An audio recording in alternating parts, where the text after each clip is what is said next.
Salut tout le monde, je m'appelle Paula, j'ai 17 ans et je vis dans une auberge à New York. Je suis en train de terminer mes études supérieures. Je vis avec mes 2 colocataires. Nous avons un lien fort. Une belle bande de 5 amis. Le groupe est composé de 3 filles et de 2 garçons. 2 de mes amis étaient de New York. Certaines situations sont humiliantes et ne peuvent pas être oubliées.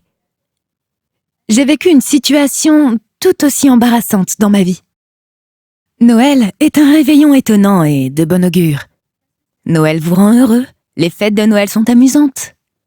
Mon ami Karl avait organisé une fête de Noël. Notre bande a été spécialement invitée. J'étais très excitée par cette fête. J'ai décidé de porter ma nouvelle robe longue rouge sang. J'avais mal au ventre ce jour-là, mais j'ai ignoré la douleur de l'excitation et nous sommes allés chez elle pour la fête, tous les 3 colocataires. La fête se passait bien. J'avais oublié ma douleur. Les décorations étaient fascinantes. Le Père Noël était également invité. Nous avons reçu de précieux cadeaux. Tout le monde s'amusait bien. La nourriture était délicieuse aussi. Nous avons joué à des jeux. La musique forte faisait danser tout le monde. C'était Noël. La meilleure de toutes les occasions. Karl avait apporté des cadeaux spécialement pour notre groupe. En outre, j'avais décidé d'annoncer une fête de Nouvel An de mon côté à la fin de la fête. Pendant la fête, j'ai eu de violents maux d'estomac. J'avais besoin d'aller aux toilettes. J'ai pris congé et j'ai demandé à Karl où se trouvaient les toilettes. Je suis allée aux toilettes. Je me suis sentie libre et mieux. J'ai remarqué qu'il n'y avait plus de papier toilette. J'étais complètement tendue. Je ne savais pas quoi faire ensuite. De plus, j'avais hâte de demander à mon ami où se trouvait le papier toilette.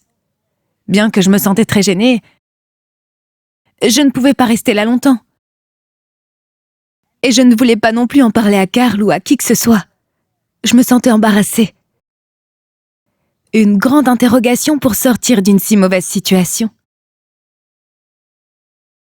J'essayais continuellement de penser à l'une ou l'autre chose pour m'en sortir. Je me suis souvenue que la cuisine était vide en arrivant aux toilettes. Tout le monde était occupé à la fête dans le hall. J'ai décidé de marcher jusqu'à la cuisine pour trouver quelque chose. J'ai cherché partout. La cuisine était comme une boîte vide.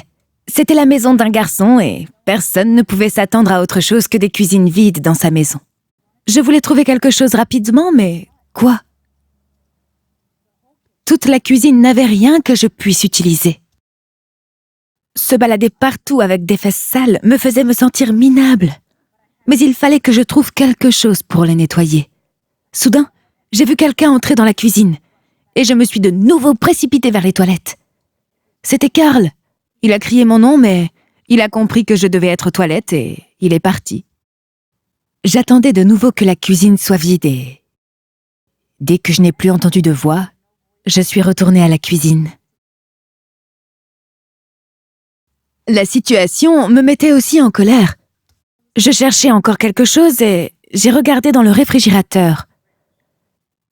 J'ai pensé qu'au moins ici, je trouverais quelque chose. J'ai ouvert le frigo, mais il était aussi vide. Juste 2 morceaux de pain et du lait. Comment les garçons peuvent-ils vivre de cette façon? Une pensée aléatoire occupait mon esprit au sujet des garçons. J'en suis sortie. Je réfléchissais encore à ce qu'il fallait utiliser et, n'ayant pas le choix, j'ai décidé d'utiliser le morceau de pain à la place du papier toilette. Je suis retournée aux toilettes. Je me suis essuyé les fesses avec ce morceau de pain. C'était un sentiment humiliant, mais je n'avais pas vraiment d'autre choix. Finalement, je suis sortie des toilettes et je me suis joint à la fête. Mon humeur avait totalement changé. Je me sentais gênée et je n'ai pas pu profiter des heures suivantes de la fête. Mais le temps guérit tout.